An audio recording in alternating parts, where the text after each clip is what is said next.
Okay, so let's recite the prayers, refuge, bodhicitta, and so on.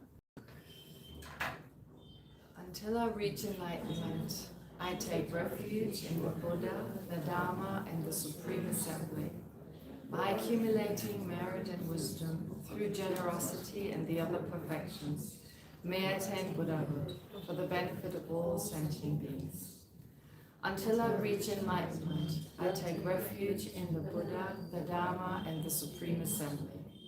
By accumulating merit and wisdom through generosity and the other perfections, may I attain Buddhahood for the benefit of all sentient beings. Until I reach enlightenment, I take refuge in the Buddha, the Dharma, and the Supreme Assembly. By accumulating merit and wisdom through generosity and the other perfections, may I attain Buddhahood for the benefit of all sentient beings. May all sentient beings have happiness and the causes of happiness. May all sentient beings be free from suffering and the causes of suffering. May all sentient beings never be separated from the happiness that is free from suffering. May all sentient beings abide in equanimity, free from attachment and anger that holds some close and others distant.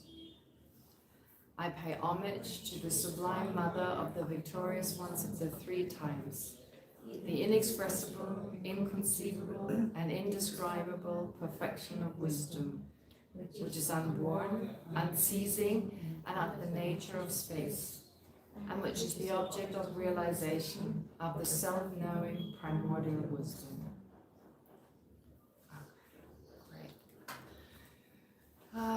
As you've noticed, I made some changes to the material. My apologies.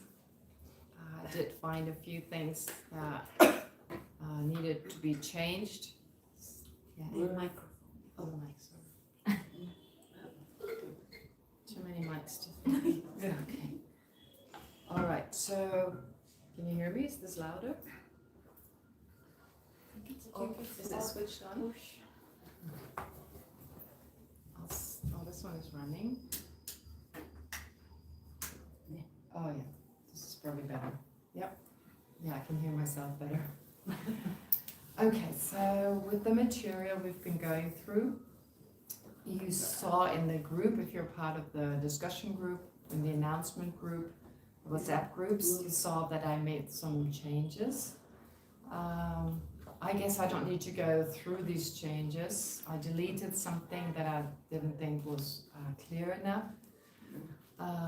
Plus, I added some explanation on what is the difference between aspirational bodhicitta and engaging bodhicitta, and then a few other things, a few typos that I corrected. But I've also been asked in the group to speak slower. When you read slower, but I guess sometimes also I get carried away speaking too fast. I have that habit, and previously when a good friend of mine was still here, Gila, she would always kind of do this gesture, kind of like, kind of show me to slow down. So I'll try to get back to that habit. And I was also asked to mention the page numbers. So I'll try to do that. A lot to remember. Okay. Yes, so where did we get to? We're still with the Bodhisattva on that first ground, about to start one of the biggest topics that are part of this particular text, in the beginning especially. It's called the Three Reasonings. Now, right now we're on page 132 in the text. A few things that I forgot to mention last time. Actually, there was something in the discussion group that I thought was quite helpful. Someone asked about virtuous actions that are naturally virtuous. Remember, we had that whole discussion. Actions that are naturally non-virtuous. What was the example? Killing. Having the intention to kill someone, even if it's done with the wish to benefit them. So I'm thinking of euthanasia, wanting to kill someone, but still the wish to kill them is said to be non-virtuous. And then the action that goes from there. But of course, everything else, the compassion, the love that surrounds that particular act, that particular motivation and that particular act are very, very positive. So it's not black and white. There's a lot of positive and there's some negative. And that took us to the question, is there something that is naturally virtuous? Now, this is all part of the discussion. If you generate bodhicitta, any neutral action becomes virtuous. So, making tea.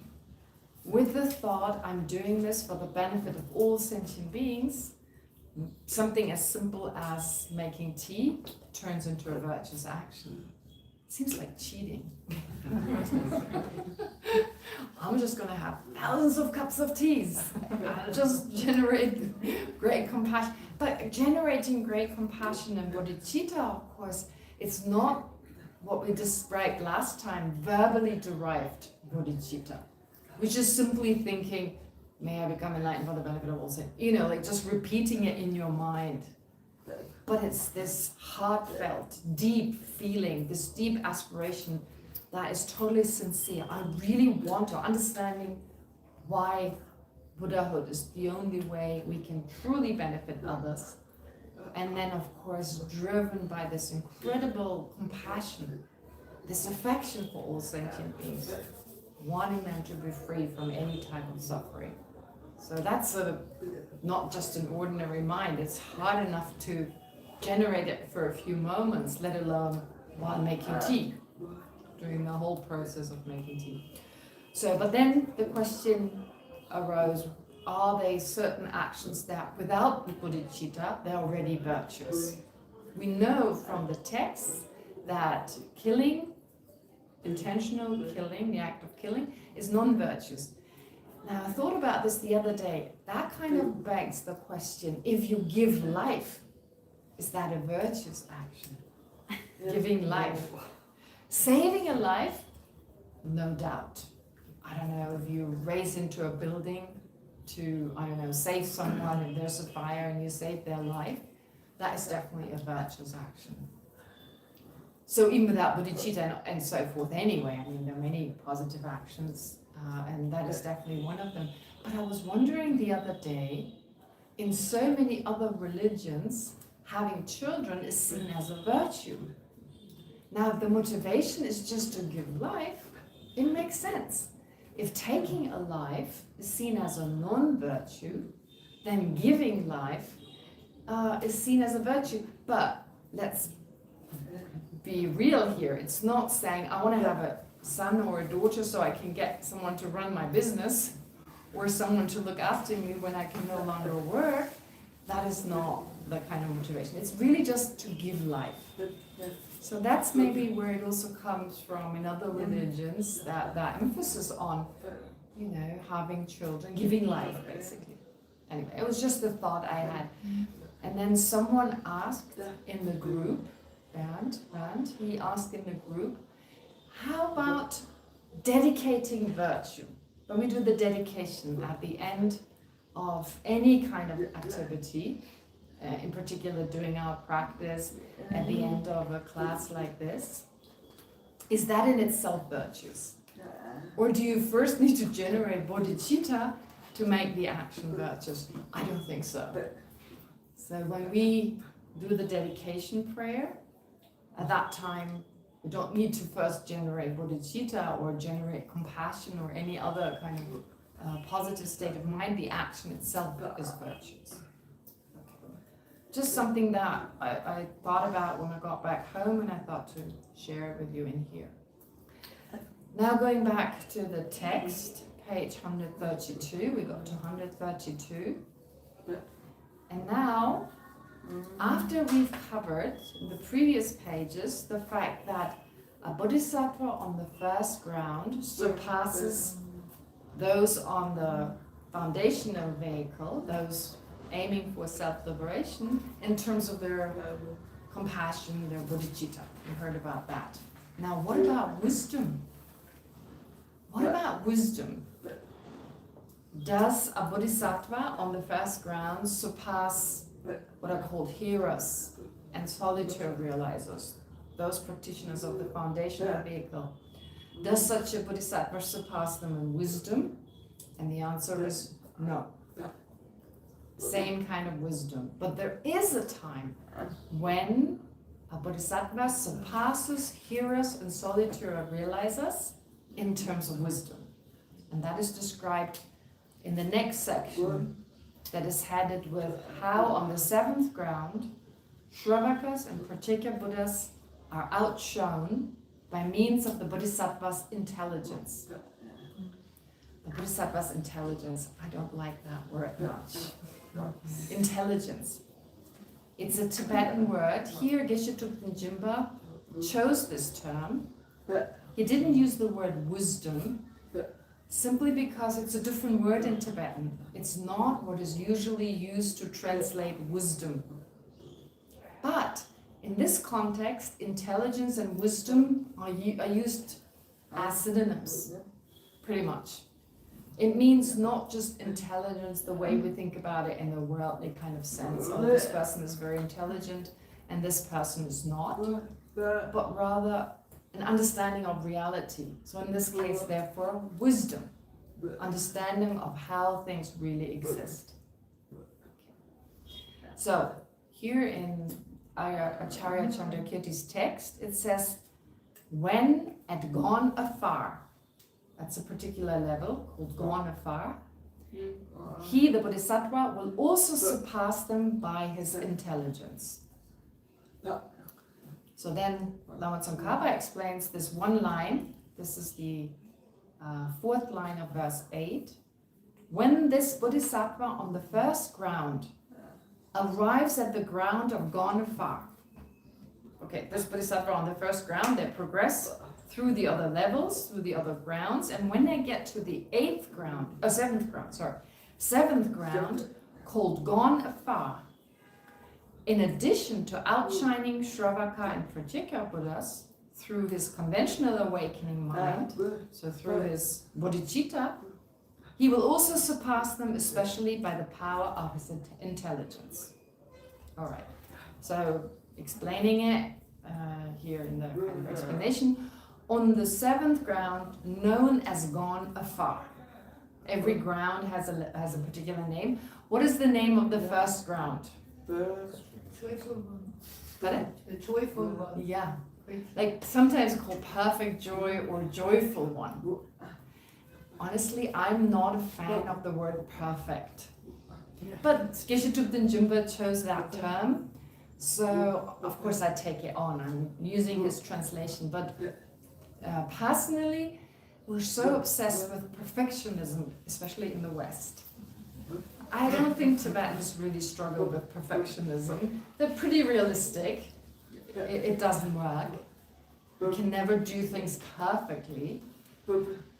I would even go as far as saying, and don't crucify me for saying that, no, but I'm saying that even the Buddha is not perfect. Why? Why? Because the Buddha has a very strong motivation to take the suffering of all sentient beings, but can't do, right? Can only show other sentient beings how to go the same way, do the same as the Buddha has done, he or she has done, but can of course not take the suffering of sentient beings. So there's still a limitation. But of course, every word, perfect, for instance, it's relative in relation to the fact that the Buddha has removed any obscuration that can be removed from a sentient being, from a being's mind. From that perspective, we could say, yes, perfect. No, nothing left to be improved. But from another perspective, we could even say, well, there's still limitations a Buddha has, but these limitations cannot be removed. And anyway, as I said before, in the West, perfectionism is such a problem. It's a huge problem, especially when you bring that perfectionism to the Dharma and put so much pressure on yourself. So creating this kind of pressure is a huge obstacle to any kind of mental development.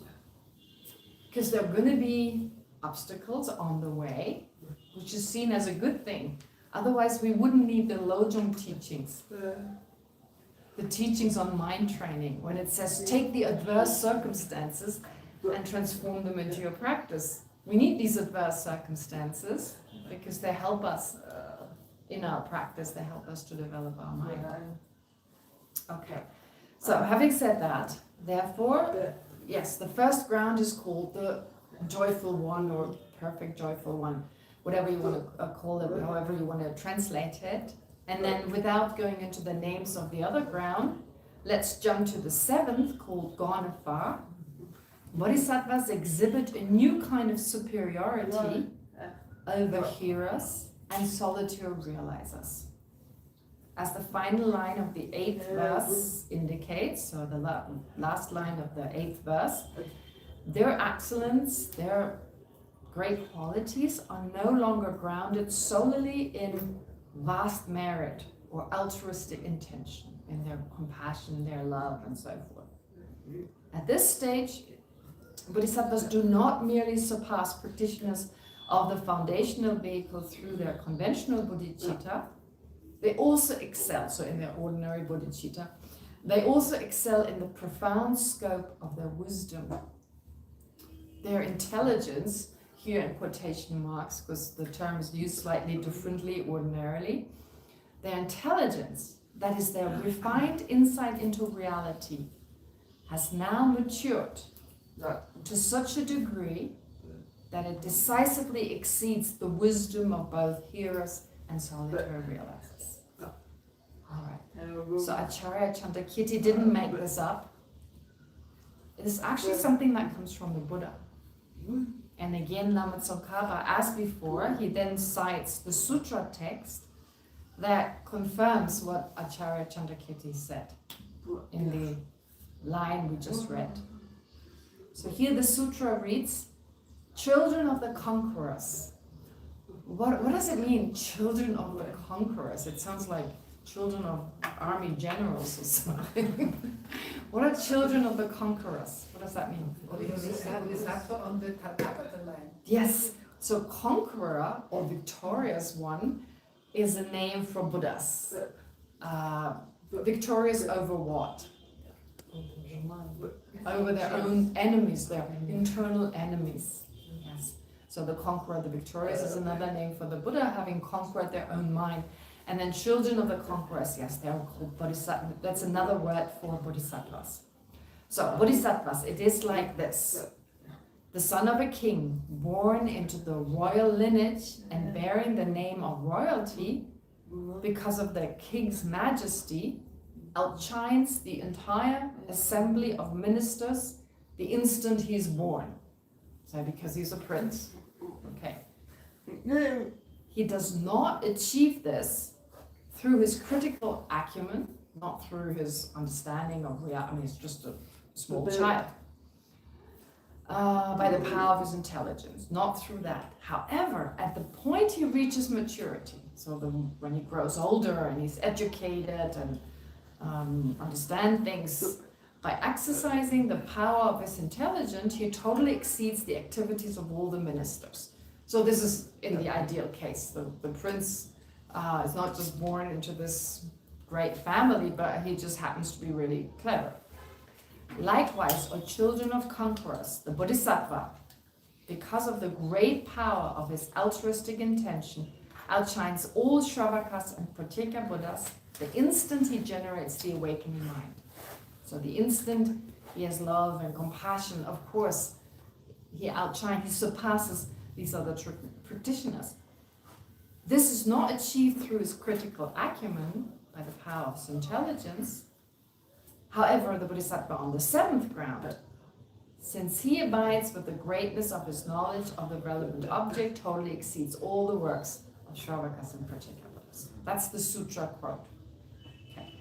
So to explain this now, in this particular sutra, called 10 Ground Sutra, the best kind of sutra to read in this context to understand the 10 grounds, The Buddha explains this progression by using again the example of a prince. Simply by being born into the royal lineage and bearing the name or title prince and the authority of that position, a prince already surpasses the ministers around him before displaying any special abilities. There's a typo, never mind. His distinction at that time does not rest on knowledge or skill, but on the fact of his birth. Later, as he grows up and his intelligence and abilities begin to manifest, he surpasses the ministers not only by virtue of his royal status, but also through genuine accomplishment. All right. In the same way, with all these explanations, bodhisattvas who attain the first ground through the immense force of their conventional awakening mind immediately surpass practitioners of the foundational vehicle. And even bodhisattvas before that, we've heard before. I mean, even once you generate bodhicitta, your compassion is so amazing. Now you may wonder why all this emphasis. Like, what do I care? Just say it's great and go move on. But I think it's also to encourage us, right? To motivate us, especially in the 21st century. We like to do it best. We like to do the best. I mean, Tibetans are not really traditionally, it's second best is also good. Third best is fine. But I guess also that's why there's so much emphasis on this. Don't choose something if something that is not as great, not as beneficial. Choose something greater. So choose the Bodhisattva path.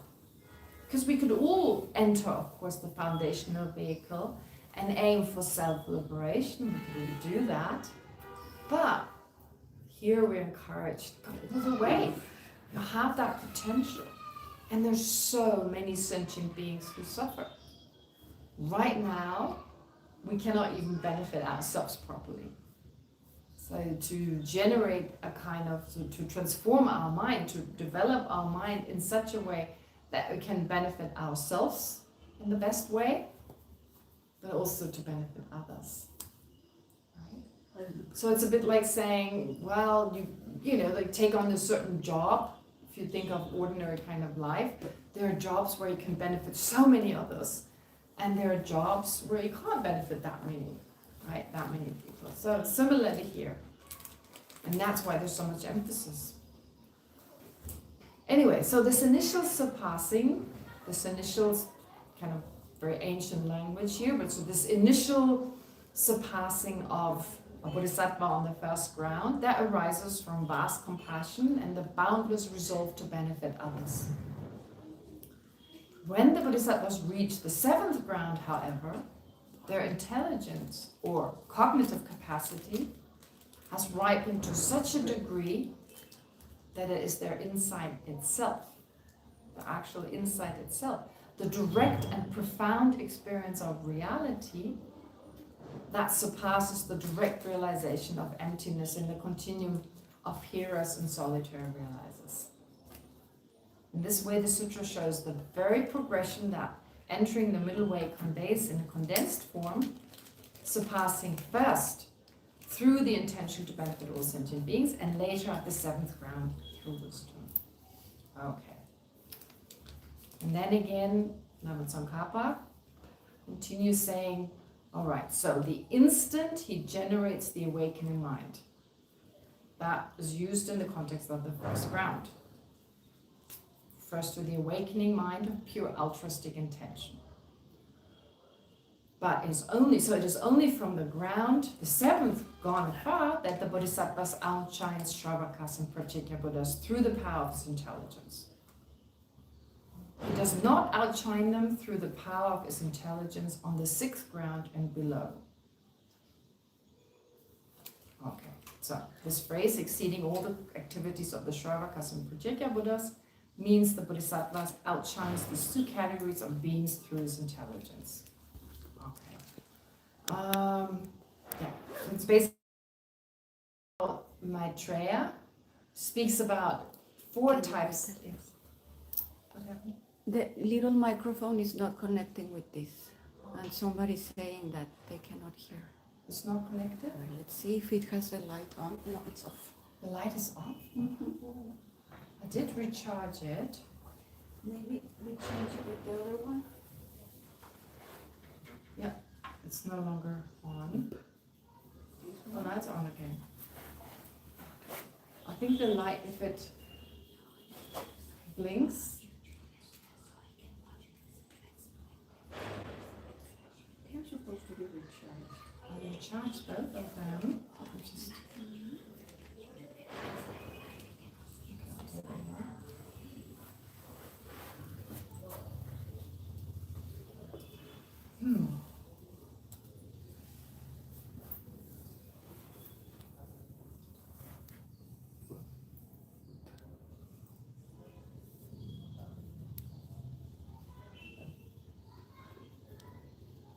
Is it supposed to blink? No, it stays on, no? It stays So on. now someone says we can hear. And Ah, you can hear, they can hear? And someone else, no issue with the volume from here, so it seems to be. Okay. Funny that it's blinking, but Mm-hmm.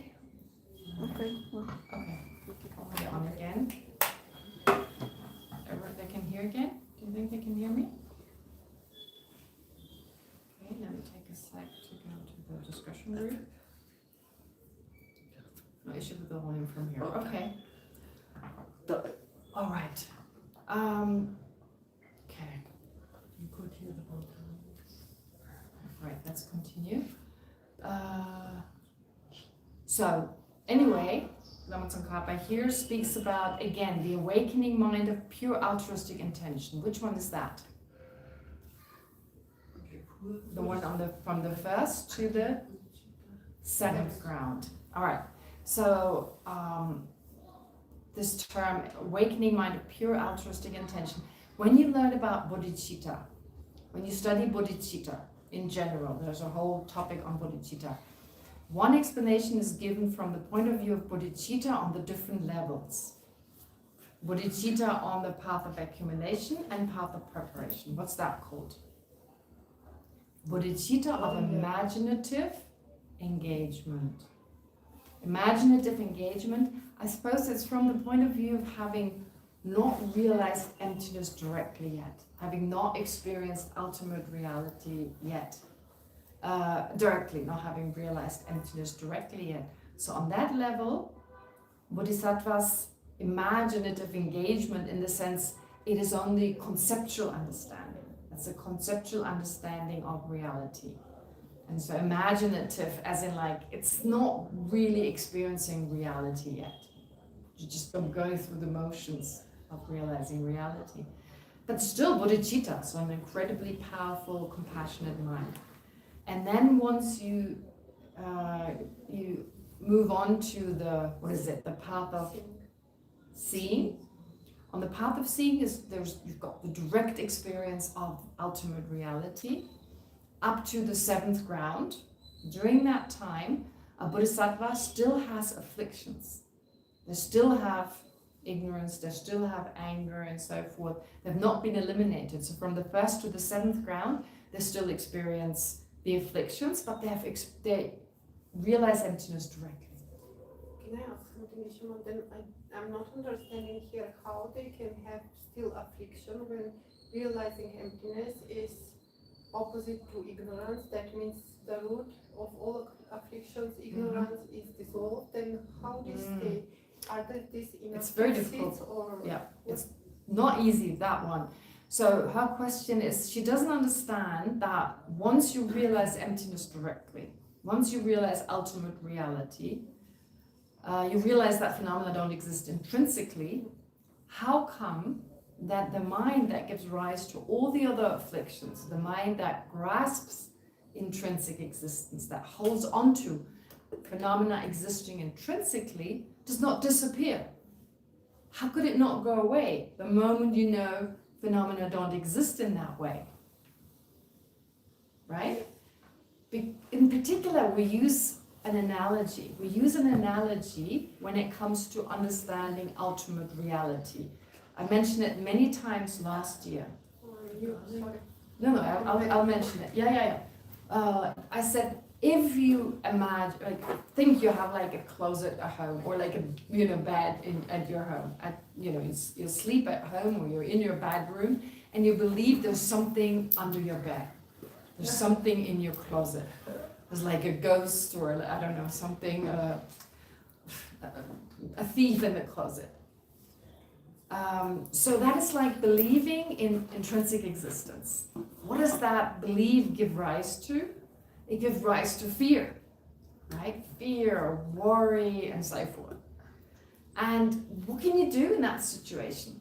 Taking a sleeping pill is not going to solve the situation. You may sleep then, but then next night you stay away and are scared there's someone in there. So that's similar to our situation. I like this analogy where right now our predicament is that we have all these afflictions. Our real trouble is our own mind, our own anger even directed at ourselves, of course self-hatred, a concept that Tibetans don't necessarily know about, but we do in the 21st century. So self-hatred, hatred directed at others, so much attachment, of course attachment to myself and others, and that goes along with fear. Fear is huge. Because of attachment to I and my happiness, I fear fear suffering, of course, first of all, but also fear others harming me and so forth. And likewise, of course, envy, greed, stinginess, these are all arrogance, these are all afflictions that greatly harm us. So we're trying to apply the antidotes, and that's okay, right? Practice patience whenever possible, practice love and compassion, engaging in a lot of different practices to reduce these afflictions. But that's just a temporary measure. That's kind of like taking a sleeping pill. So don't get me wrong, you don't get addicted to applying the different antidotes. That's still great. But in the long term, it's best to think about emptiness, to give it some thought, to reflect on it, to learn about emptiness, of course, together with reflecting on it, in order to check, do phenomena really exist in and of themselves, the way they appear, and then, hopefully, to realize emptiness directly, and then overcome the afflictions. But, with the analogy of the cupboard, yes, it's pretty obvious. I just open the cupboard, I look, is there something inside? I find there's nothing in there, problem solved. Why does that not happen in our case? Once we realize emptiness directly, it seems like you realized emptiness and you're done. You're enlightened, at least liberated. But how come? That is only the beginning. Yes. Yes, go ahead. There are still the seeds of the afflictions. Pardon? There are still some seeds of the afflictions. There's still some seeds of the afflictions. And innate afflictions. Okay, so there's still the seeds, the potential of the afflictions, but okay, when you remove the afflictions, you get rid of the seeds. But what? So in the beginning, when we realize emptiness directly, some of the afflictions go right away. The acquired ones. The ones we acquired in this lifetime, we were not born with, but we acquired. They, together with the potential, the seeds for them to arise again, they're gone. But then, what about the other ones? The innate ones, as you mentioned them. Why don't they just go away? How weird is that? Why don't they go away? Anyone? Yeah. They are part of your transitory transgressions. They come from life to life. They've been with us for so long.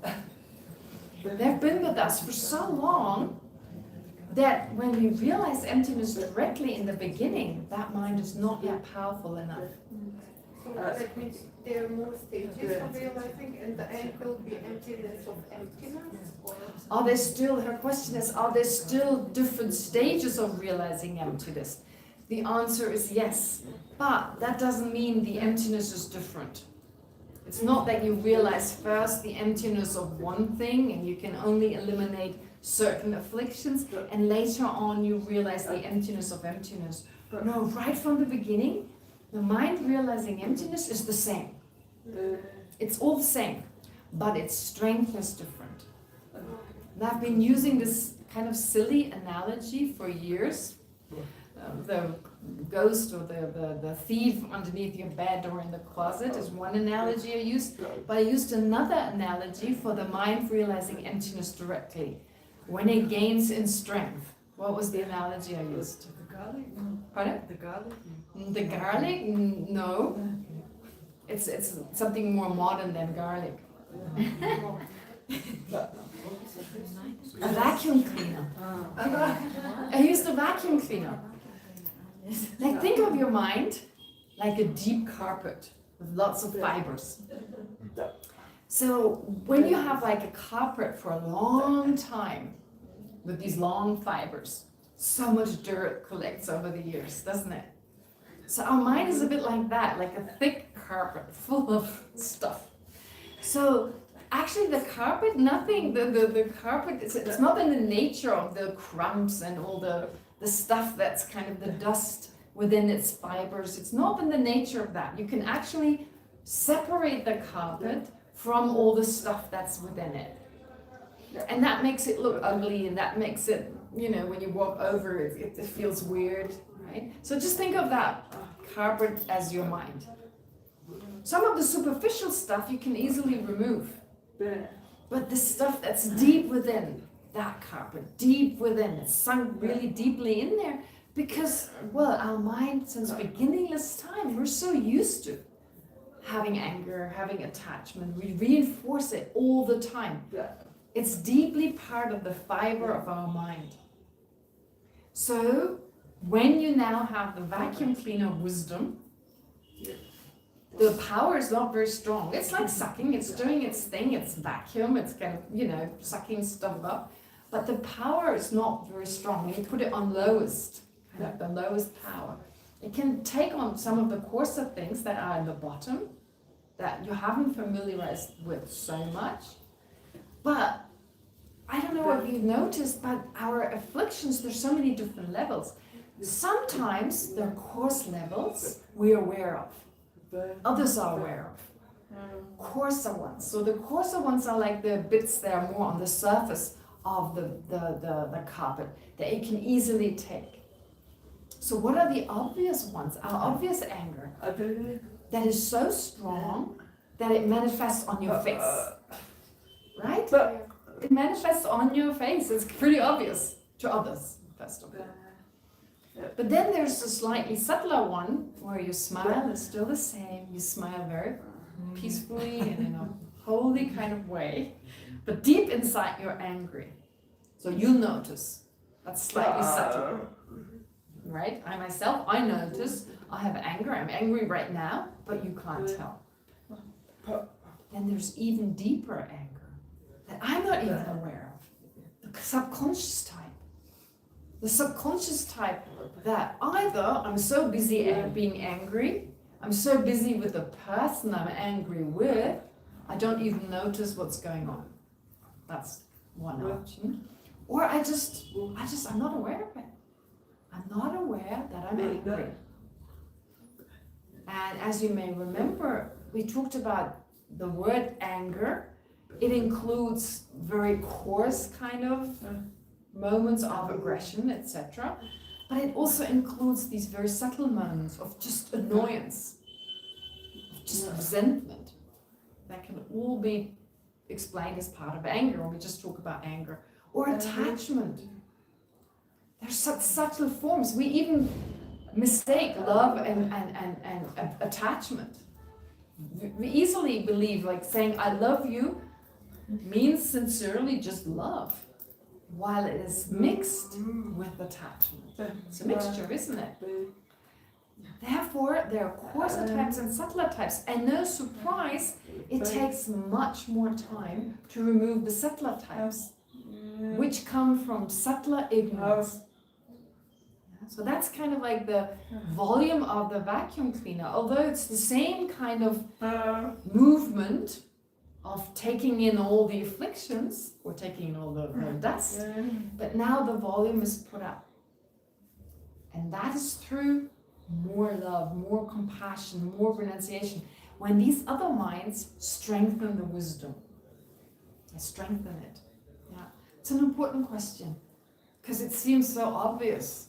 Once I open the door of this cupboard, there's nothing in there. I don't find anything. I get rid of this misconception that there's something in there. But not in this case when it comes to emptiness. But because our lives, since beginning this time, have been governed by that perception. Okay. But going back to, therefore, once you realize emptiness directly, from the first to the seventh ground, you're very busy with removing the afflictions. So that is called bodhicitta of the pure altruistic intention. Okay. Previous to that, it was called bodhicitta of the imaginative engagement. Now it's called of the pure altruistic intention. So pure in having realized emptiness directly, but still being governed by the afflictions, though that control lessens more and more. And then from the 8th to the 10th ground, it's called fully mature bodhicitta, because all the afflictions are gone. The afflictions are gone. All that is left are these residual imprints. A further complication, that even though you remove anger, you remove attachment, all of that is totally gone. Once a bodhisattva reaches the 8th level, it's gone. You still have tendencies in the mind. So this is where Sina's garlic comes in. No, she mentioned the garlic before. If you have a vessel of garlic, and the garlic is in that wooden vessel for a long time. Well, let's take the, go back to the carpet. You have the dirt and you've got the smell. You've got crumbs and I don't know, leftover bits of food and cheese and what have you. So after you vacuum clean all this stuff from there, that's like all the afflictions are gone, but the smell is still there. And now you need to, I don't know, whatever vacuum cleaner that is, even remove the smell, which requires an even more powerful kind of activity of cleaning. So that would be from the 8th to the 10th ground. That is the residual kind of the tendencies, basically. The tendencies we still have. Phenomena will still appear as existing from their own side, as existing over there, nothing to do with our own mind and so forth. On the 8th ground. From the 8th ground, yes, 8th to 10th ground, you're still caught in everything appears to exist from its own side. Everything appears intrinsically. Not just that, you also still have the tendencies of anger. Without being angry, you may still manifest, they say, like you may still speak in a harsh way without any anger, right? But look kind of serious and scary if you previously had a lot of anger. And then with attachment, you remember what is the tendencies of attachment? Jumping around like a monkey, like that's how Lama Tsongkhapa puts it. You know, like a person who's a lot of attachment has a hard time sitting still, right? So it's like you move, your attention moves here and there and everywhere. So even if all the attachment were gone, if all the attachment is totally gone, you generated the 8th ground in your continuum, no longer attachment. The tendency is still there. So maybe they seem very nervous or something. Anyway, so that is removed on the 8th ground, and that is called fully mature bodhicitta. Bodhicitta then is called fully mature bodhicitta. And at the end, you have bodhicitta of a Buddha. Bodhicitta free from all the obscurations.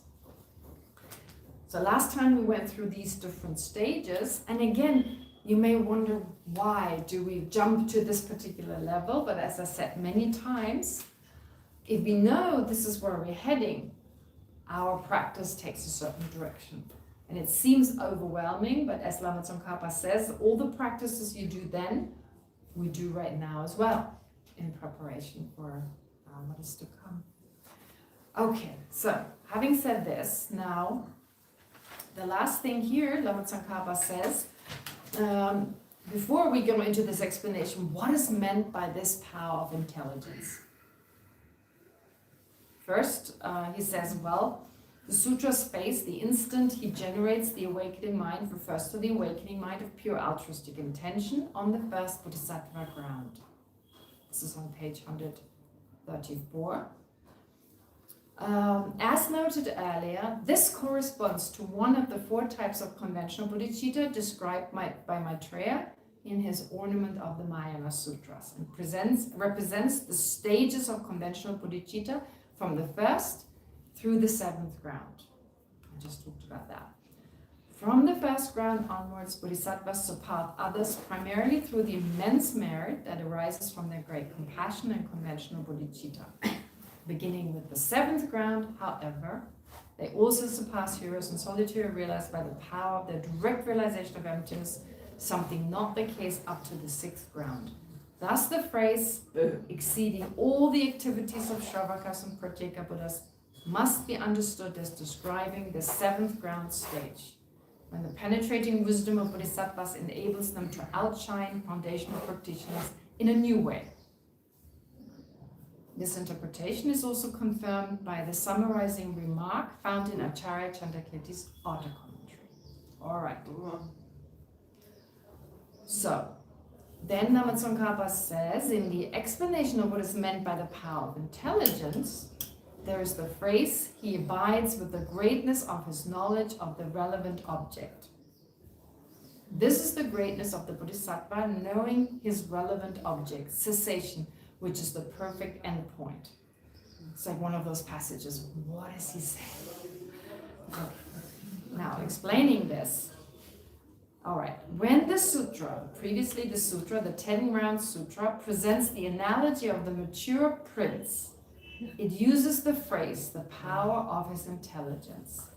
Then explains this expression with the words, he abides with the greatness of his knowledge of the relevant object.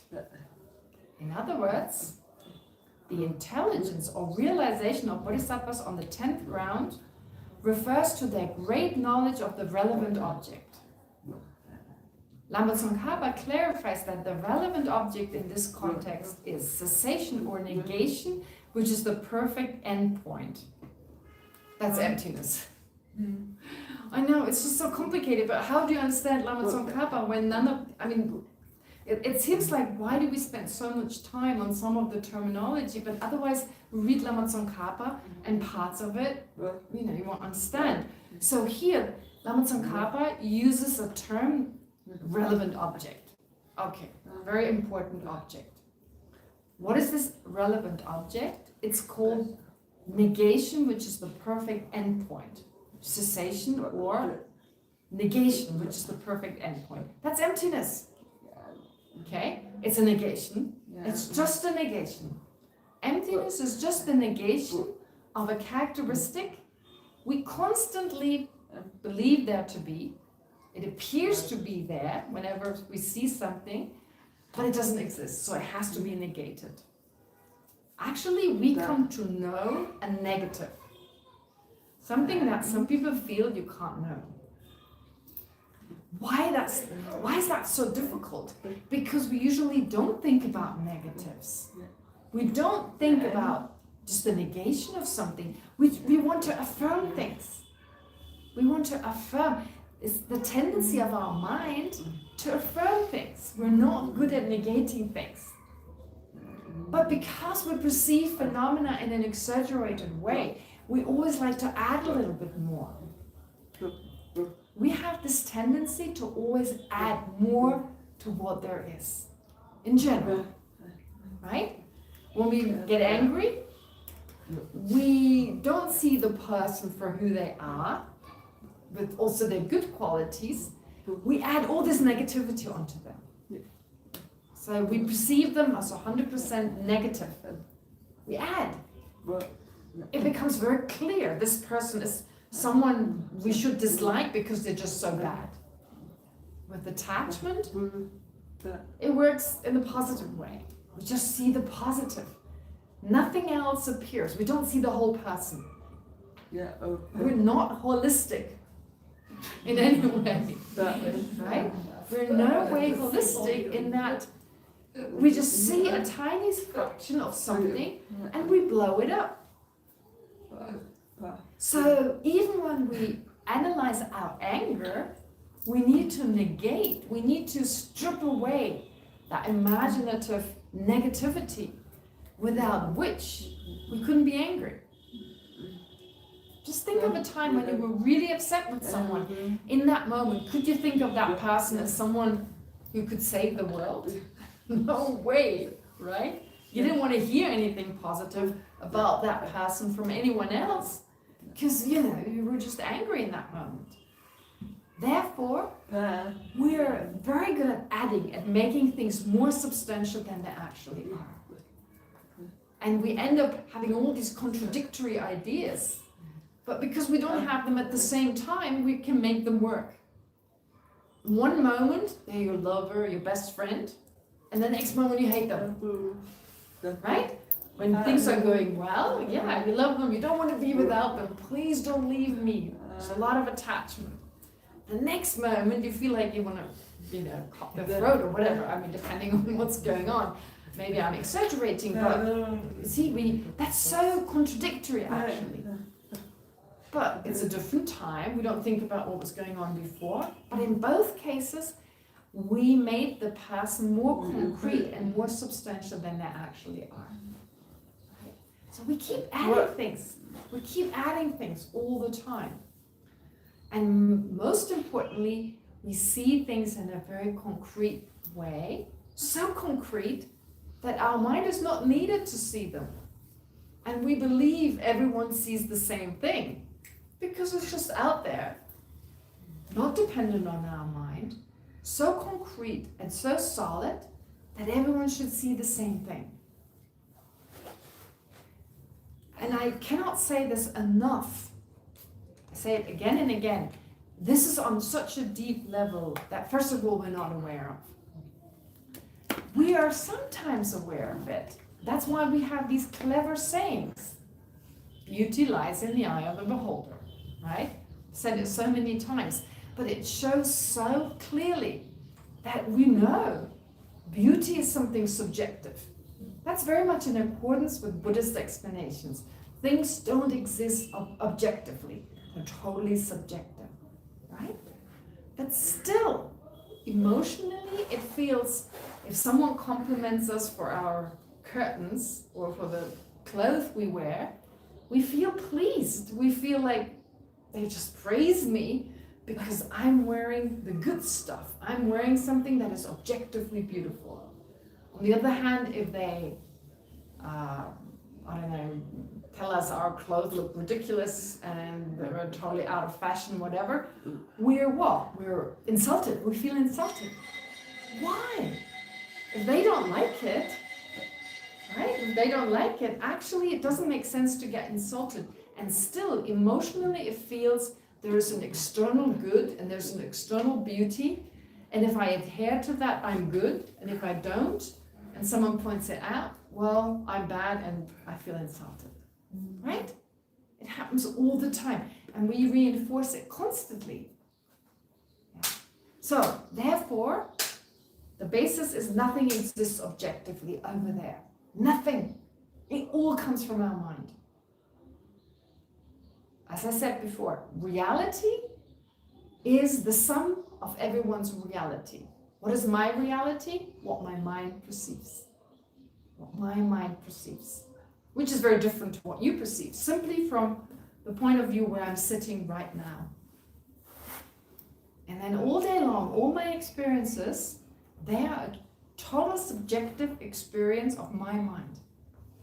And depending on my thoughts, these experiences can be very positive and very negative, right? I mean, if I'm in a good mood, I have love and compassion in my mind, I don't just obsess over my own happiness, then I'm peaceful, I'm happy, tea tastes good, and you know. Well, if I have like a really bad day, I'm just self-obsessing, I mean me and mine, I me and mine. And I worry about what others are thinking, and someone insulted me, etc. Then my experiences are negative accordingly. So it's very much dependent on what my mind is doing. That is actually so powerful. Why? It feels as if there's this objective world, which I constantly try to change and I never succeed. I can't change everything else around me. There's one thing I can change, and that is my own mind. And since that determines how I perceive things, that's all I need to change, right? Yeah. So, but anyway, it's one of the hardest things. They say it's very, very difficult to change your diet. People can, I mean, I know Tibetans, you know, they're not into olives or they're definitely very much used to the Tibetan kind of diet, so they definitely have a hard time. But this is true for all of us, I guess, but so much harder is to change our mind. Nothing harder than doing that. Okay, but anyway, going back to this here. So what we're talking about here is emptiness, of course, introducing us to emptiness and the process of understanding emptiness. And that here is described as negation, which is the perfect endpoint. Now, have you ever heard that term before? No. We hear the word emptiness, we hear the word suchness, shunyata maybe, if it's the Sanskrit. But this term is actually used quite a lot in Tibetan. When you study Buddhist philosophy, it comes up a lot. So negation, something that is negation, which is the perfect endpoint. In the sense, is that what you need to understand? That's the final kind of object to be understood. It's generally understood as emptiness. Some commentators describe the perfect endpoint as suchness free from all elaborations. So free from all other elaborations, from any kind of adding this and adding that, which is not in accordance with emptiness. While others explain it as a state in which all contaminated conditioning has ended. Though expressed differently, both interpretations point to emptiness itself. This is based on Geshe Thupten Jinpa's footnote in his translation. Okay. So therefore the above cited, this is now on page, just make sure, 135. So thus the above cited sutra indicates that bodhisattvas on the seventh ground are distinguished by the greatness of their direct knowledge of emptiness. Yet still this raises the question, if Hira in solitude realizers also directly realize the absence of intrinsic existence of all phenomena, why is the direct realization of emptiness on the seventh ground regarded as superior? To address this, Lama Tsongkhapa presents 4 possible explanations, which he then refutes. Okay. Again, this is the debate style. Very much the debate style. Okay, we try to figure out what is it? What is the right answer here? But different views are presented first, and then they are negated for different reasons, helping us to fully understand what's happening here, gaining more knowledge at the same time through the refutation. And once it has been refuted, then the actual answer is given. And this huge debate and this huge discussion starts. As I said, this is one of the biggest topics in the beginning. It introduces you to logic. Now, don't be scared of logic. There's going to be a lot on logic. There's going to be a lot on debate. How do you understand something? What are the means and methods? What is the consequence? A logical consequence. Actually, it's going to be explained here because I'll explain it as part of the material. If you read ahead, you'll see. I tried to explain to you what is the logical parts of this. And honestly, it is not difficult. I think one of the main obstacles is the thought that some of us may have. I'm not a logical person. Everyone can understand that. If anything, I'm one of the least logical people. I mean, honestly, going back in time, like in school and so forth, I would never think of myself as a logical person. And if I can understand this, And anyone can. Otherwise, I wouldn't be sitting here. Really, I'm very convinced of that. I know so many people are much more logical than I am. And sometimes it's just kind of passing, going beyond that weird explanation that is not familiar, but you can all get it. And since there's so much interest now in debate, and there's so many great courses on debate, I'm going to just go along with that and actually introduce some of the debate ideas and the debates themselves too. Okay. Different to last year. This year I've been a little braver. Okay. But let's go through these views some people would have. Why on the seventh ground, now we've heard, and this is still part of the introduction. We're going more into details on this, but from a Buddhist point of view, the path needs to be understood. The path, the levels need to be understood in order to not miss it once we continue. So this is considered, actually the whole study we do is always about the path of the Bodhisattva, directly or indirectly. Okay, so on this point, some assert, on page 135 now, on this point, some assert that although there's no difference between gnosis, that's the wisdom, the direct realization of emptiness, of those on the sixth ground and below, and that of the seventh ground with respect to their nature, so it's all direct realization of emptiness. It's all the same vacuum cleaner, in other words.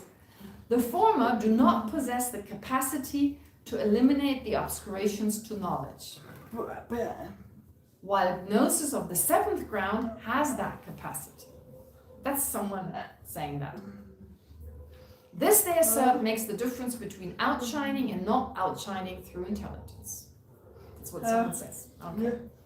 So this is the Lama Tsongkhapa speaking, and now to slowly explains what he to explain what he just said. Some scholars, I don't know who they are, or they mentioned actually later on.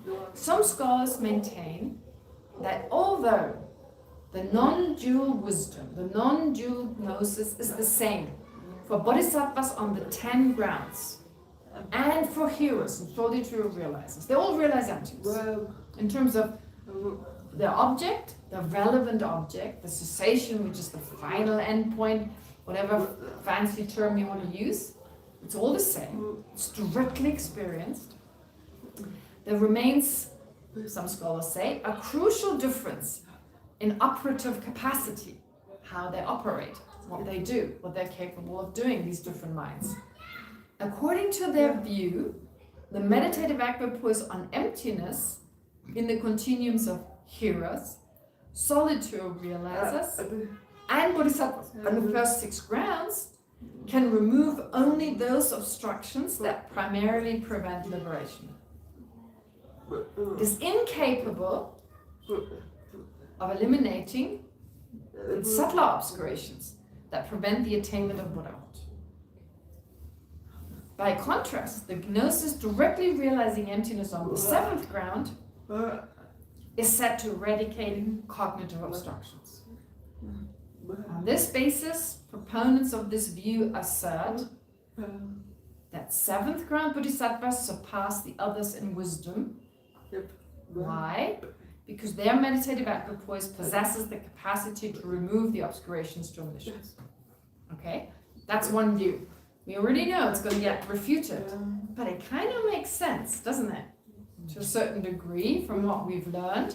Okay, just to summarize, someone is saying, first 6 ground, nothing special, the wisdom realizing emptiness, so they remove the afflictive obscurations, right? But from the 7th ground onwards, they can do more than that. They remove also the obscurations to enlightenment. Okay? Seems a little early, right?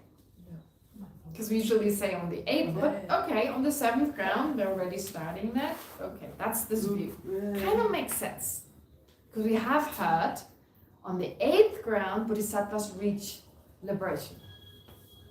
Okay, so from the 1st to the 7th ground, bodhisattvas are not liberated, they have afflictions. On the 8th ground, afflictions are gone. All they are left with are the cognitive obscurations. Actually, only on the 8th ground you start removing the cognitive obscurations. Here they talk about the 7th ground. So it's kind of close enough, but not, right? It's not the 8th ground yet, so that wouldn't work. But maybe because they speak about just the capacity, so the potential. Pardon? Maybe because they speak just about the capacity, the potential to remove, and then it's come 8. Or no? No, no. As we hear later on, no, they're saying, they're actually removing it. 7. Because then you could argue, are we not capable of removing the cognitive obscurations? I don't know, maybe we need more time. Are we not capable of becoming Buddhas? We are, but everybody has different maturity of the mind. Right. This is a very common debate.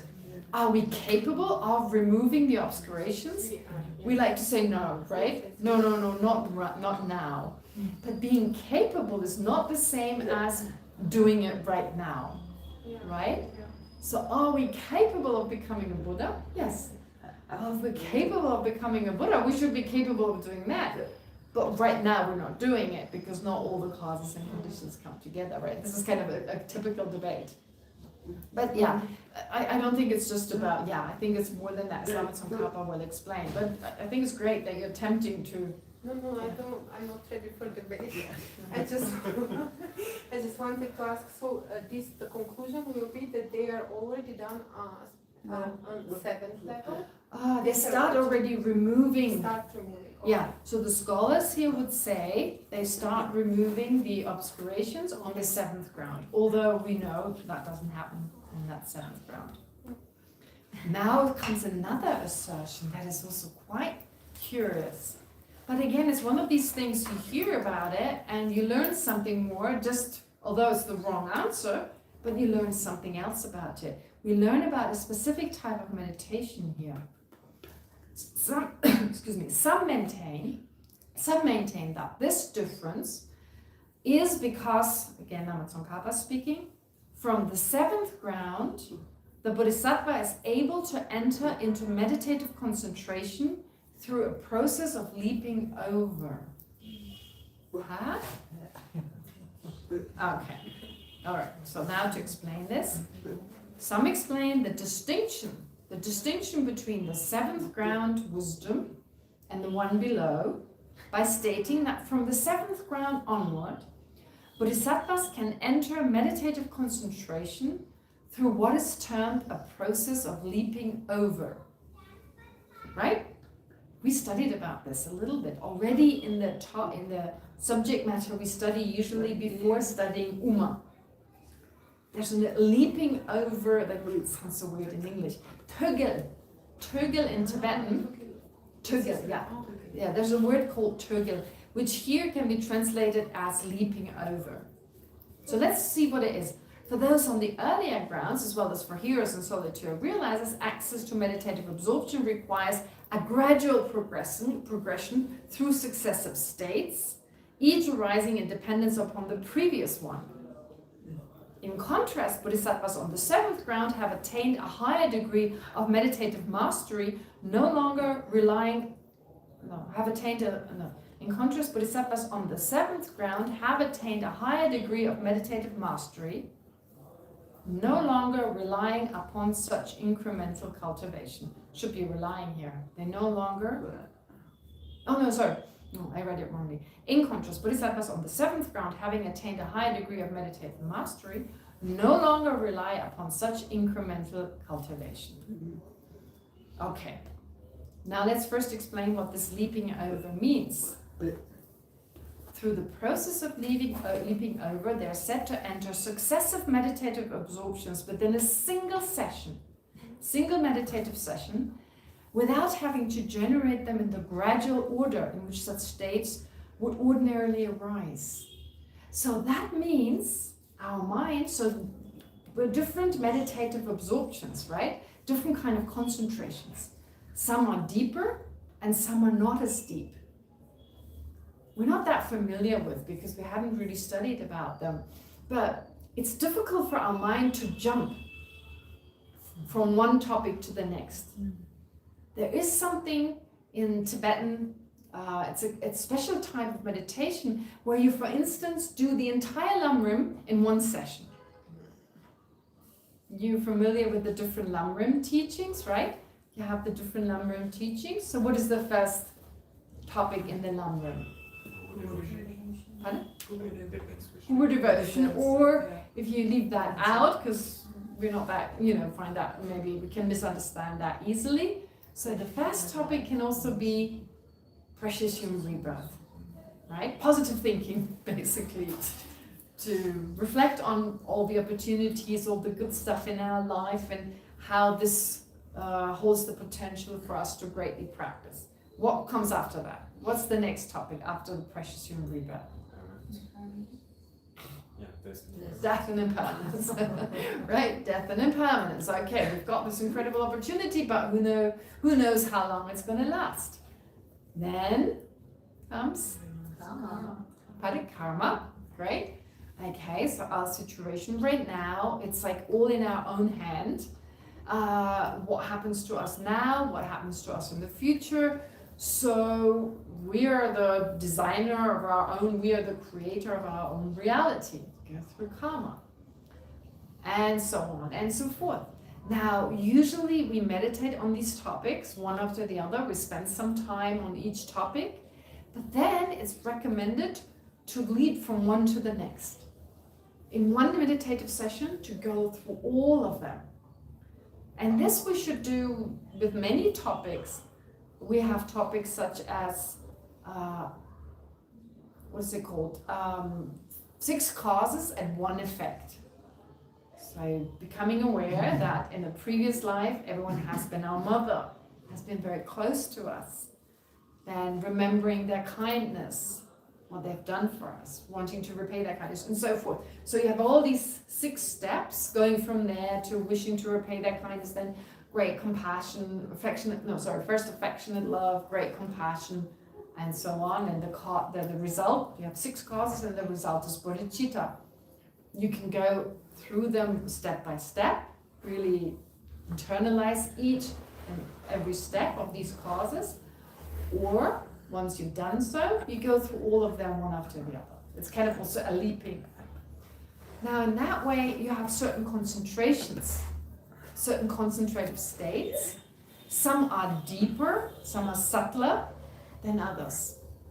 And usually we go progressively from coarse to subtle to subtle to subtle. So they talk about concentrations that are part of the first form realm, the second form realm. Very, very complicated. We have no experience of them. But you can at least imagine that they exist. So you go subtler and subtler, the mind becomes subtler and subtler. But when you have reached a certain level, you may go from subtle to coarse and subtle. You leap very quickly. Why? Because that really trains the mind. If you can go from coarse to subtle to coarse, so not in that progressive kind of manner, but in this jumping kind of way. So that's the assertion they have here. And what I find is interesting is when we learn about this, and we don't spend much time on this, but at least we learn that there are these meditations. There are these meditations, and I find the analogy of exercise is very helpful.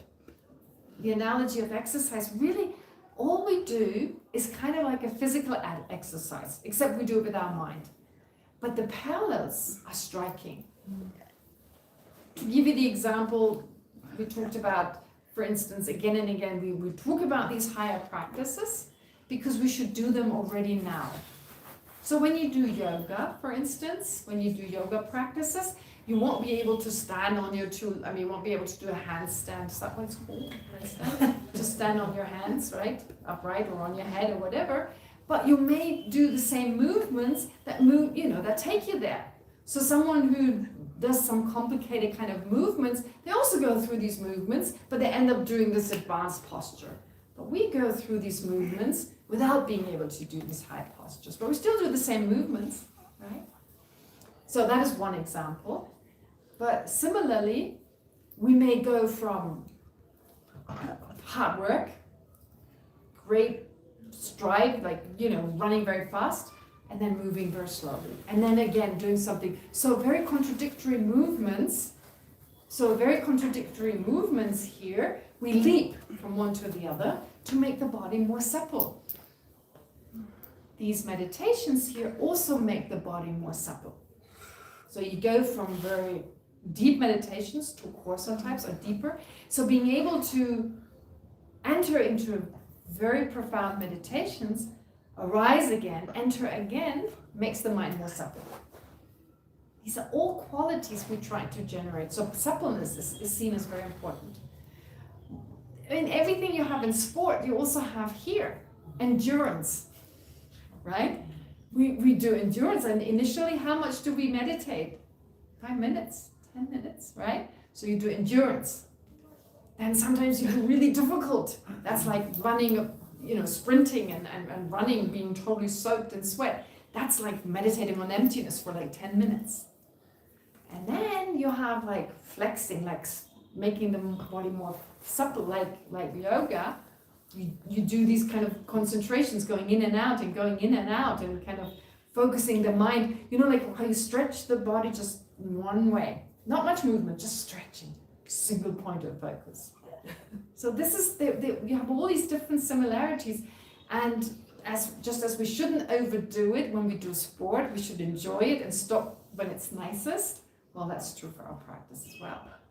Anyway, so enough of these analogies. But yeah, this is what a second person here says. And usually in this context, our teachers explain, well, there are these different meditations, and one of them is here, where you go from subtler to coarser states and you leap. Okay, so that's the second kind of possibility. And then there's a third one. It says, still others claim that the Bodhisattva outshines Shravakas and Pratyeka Buddhas. Thank you. She's got a cramp. It has a cramp. It has a cramp. Oh, okay. We'll do it at the same time. Thank you. Long travel. Thank you. I apologize. No problem. It's difficult to sit in that same position. Okay. All right. Maybe that's also enough. Where did we get to? We got to page 131, right? Last time, yeah. So we covered about 5 pages of the material I prepared for today. All right. Let's take a break. I know this is a little tedious. Until we get to the bits, the 6th chapter anyway, but also before that, all the debates. But let's leave it at that for now. If there are any questions, first of all, any questions you may have. And I try not to ignore the discussion group to the degree I did before. I totally forgot to. Okay. All right. Sorry, you had mentioned that when you give life, that is virtuous. Is that what you had said? Giving life. Okay. All right.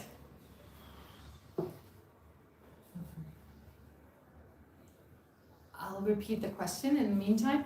I did say, we had this discussion before, that taking a life intentionally is said to be naturally non-virtuous.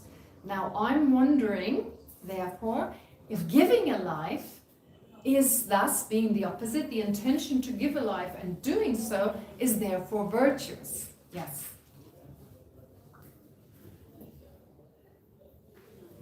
I just haven't heard that giving life or having a baby is virtuous. I hadn't heard that before. That's new information for me. Right. Well, I'm not sure myself. I'm just thinking logically, wouldn't it be logical if taking a life, which in the text is very clear, it says very clearly in the text, the intention to take a life is non-virtuous. But of course, I think it's very important to understand that if you take a life, even in the case of euthanasia, there's so much virtue involved simply because you want to help that person to overcome their suffering and hopefully, the whole idea of euthanasia. So there's all that virtue there as well. But they say that the intention to take a life, there's still some non-virtue, right? We heard about that in other contexts, of course, the story of the Buddha, where he actually killed someone in order to prevent that person from killing other people. Okay, with that great love and compassion. There was some non-virtue with killing that person, but there was also a lot of virtue. Therefore, I'm saying, logically, wouldn't it make sense that therefore giving a life, which is the opposite, would be virtuous? Yes, please, Rika. Sergum Rinpoche was just talking about this topic in his retreat, Yes. and he said it's a neutral karmic action because someone was asking, shouldn't we not give birth to children anymore because we create another life full of suffering? Okay, so he's saying it's neutral. He said it's neutral, the decision to give birth itself is neutral. What you then make out of it is the relevant part.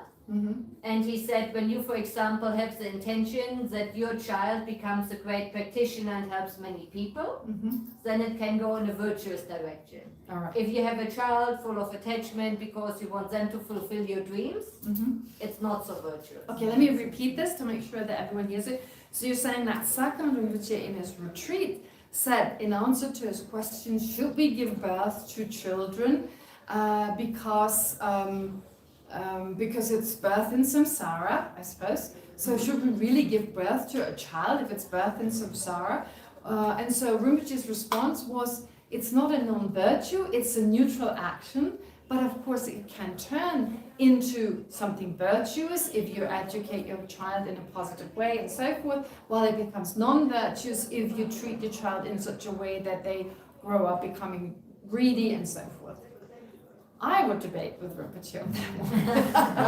But I did debate with Rinpoche before. He was in a lower class, and I used to go to the debate after I finished my studies, and we actually did debate in person. That's just how we did it. I would say, Rinpoche, okay, so let me know, why is the action of taking a life non-virtuous, but the opposite is not virtuous, right?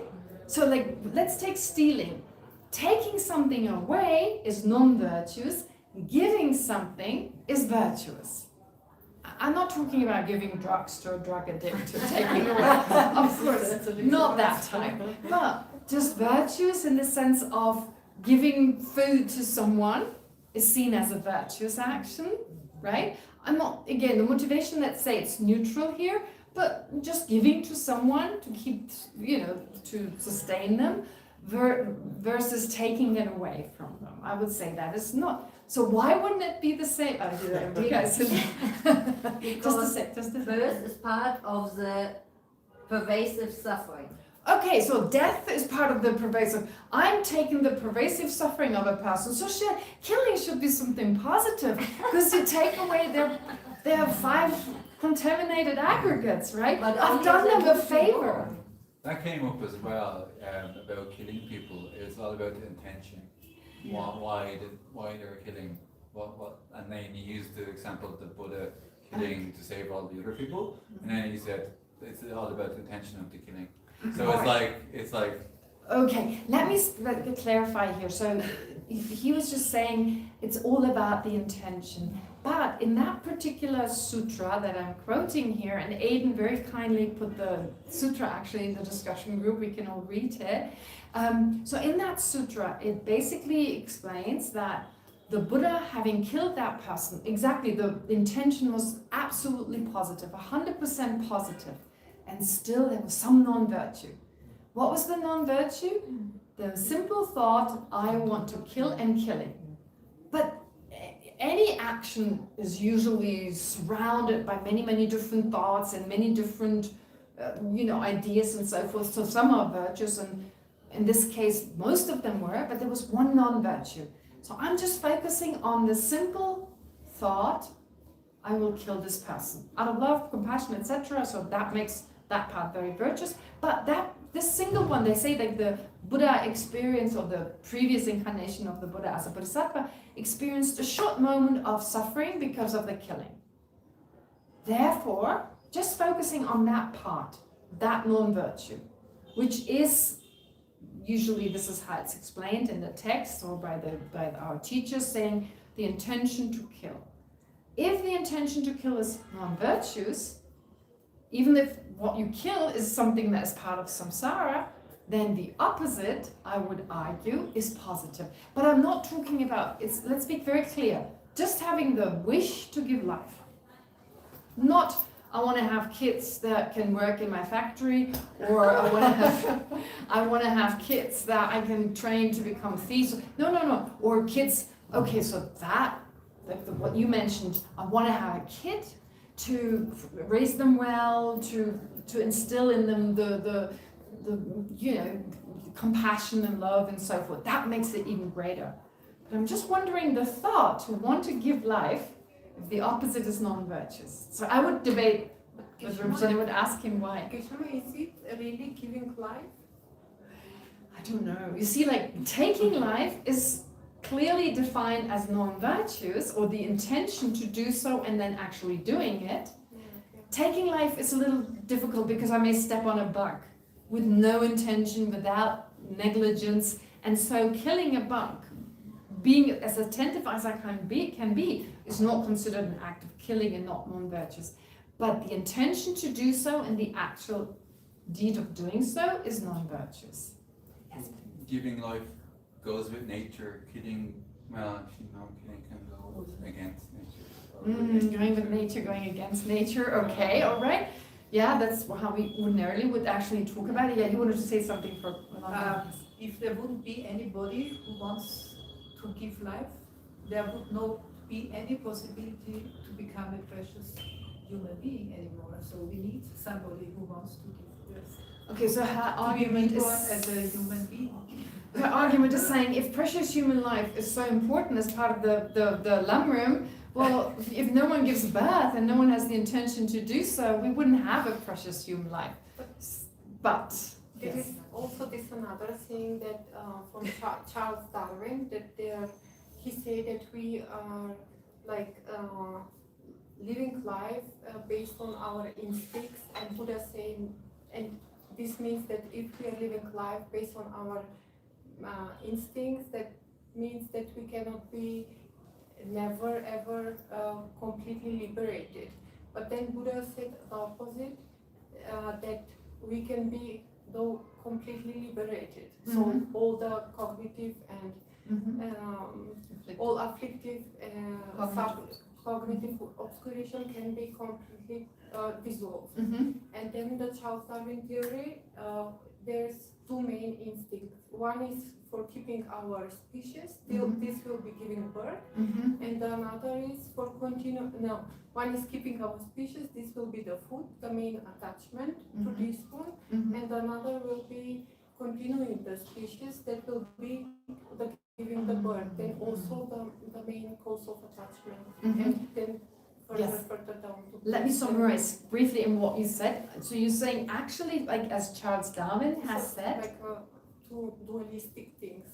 Two dualistic kind of, but you're saying, I hope I repeat it, and please correct me if I'm wrong, but you're saying Charles Darwin has said it's an instinct actually we have to give life.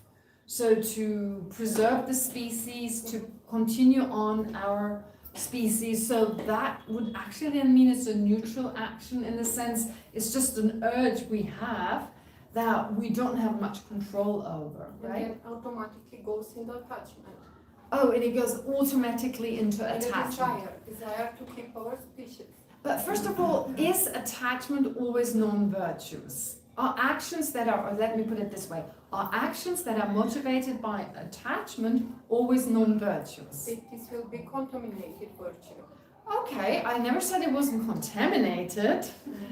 All right, so there is contaminated virtue and there is uncontaminated virtue. So contaminated, there is attachment, right? I'm attached to my positive karma, so that's why I'm giving the beggar something. So of course, how long are we going to practice with attachment? Up to which ground? Seventh ground. 8th ground onwards, really, right? But honestly, there's always self-centeredness, self-cherishing, which is a type of attachment to I and my happiness. It gets reduced, but it's still there, isn't it? But Rika, you still wanted to argue? Yeah, please. Yeah, not Debate, directly about debate. the birth. Yes. But that would mean that all the non-virtues must have a positive side. So let's take intoxication. When I drink water, that's not automatically a positive, a virtuous thing. No. And when we look at sexual misconduct, just like not cheating on our partner doesn't make that when we have sexual intercourse like a positive karma. No. So I don't think just because killing is non-virtue, that there's Opposite. automatically an opposite that is virtue. Otherwise, all the others would also need to have an opposite that would automatically bring virtue. But not drinking water is not a non-virtue, and making, I mean, I'm saying like, But what would be the opposite of intoxication then that would bring virtue? Purification. well, refraining from it. So refraining from intoxicants, right? But refraining from killing is virtuous, that makes sense. Right. But it doesn't automatically mean that a different act like giving birth needs to be virtuous. So you're saying like, I mean, it's difficult to find something when you refrain from intoxicants. What would be the opposite? Drinking non-intoxicant? I mean, that, I don't think it works that way with everything. I don't think you need to always have such an opposite. But with stealing, for instance, wouldn't you agree with stealing? So you take something away versus giving, those two, right? You take something away and, okay, it's not true. I agree with you that this is not true for all of them, but I see some parallel with giving and taking away. Like you're stealing from someone, taking something that is not yours is obviously a non-virtue, versus giving it to someone, it's a virtue. But especially giving can be so unvirtuous as well. Like giving is only in the right context a virtue. That's what I specified in the beginning, not drugs, like taking away drugs. I said that. No, right? but giving is often done with a lot of attachment because we want the other person to like us. Like the intentions for giving are not always virtuous. That is true. The intentions for killing are also not always non-virtuous. So, but I said, leaving aside all that, right? Yes, you can give with attachment, etc. But the wish to give to someone, just that. You see, like, it's so much more complicated. When we give, think of yourself, you're giving a huge donation to someone. And it's like in preparation to that, you're like thinking, oh, I hope everyone will see me doing so. And I hope my name will be on that, building and etc. But then there's the actual moment, I want to give, and you give. That in itself, if you just kind of separate that out, I could say, I mean, everything surrounding it is not virtuous.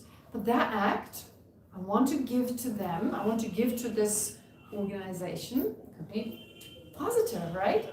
Right? If it's just that moment, just as I want to kill this person, just in itself, separated from everything else, is negative. But we could argue forever. So I'm not saying you're wrong. Not at all, not at all. So I don't want to go on too long because we could go on endlessly, and of course we need to. But I don't know, I'm just wondering. You see, how did I get there? Because I got home and I was thinking, all right, what is the opposite of taking life? It's either saving a life. That I think we would all, I saved these contaminated aggregates, but still it's a good thing, right? So in that case, you could still say, okay, that's a positive thing. So then, but on the other hand, actually giving life.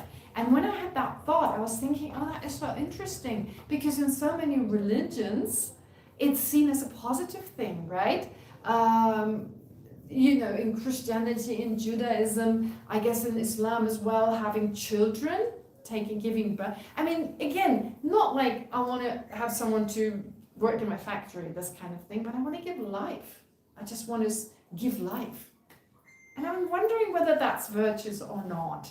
And so, I don't know in the end, but if I were on a debate right now, and I would be so fortunate as Sancho Rinpoche would come along and he would say it's virtuous, I would say, regarding this taking of life, Rinpoche. I would like to hear what Rinpoche's got to say. Please invite us for this debate. Pardon? Please invite us for this debate. Oh, yes. Okay. Next time I see Rinpoche on the road, I kind of ask him for a tea or something like that. Anyway, it's just something interesting. I mean, I like to see the parallels also of the other religions, because there are these great parallels. And that would maybe also explain something, but I don't know. Sorry, Ellen, you raised your hand. Yeah, I mean, you basically said it yourself here at the end, because for me, the opposite of taking a life Yes. would be to save a life, not necessarily to give a life, new life, but to extend or save somebody. Okay, so give and take are not opposites for you. It's save and take.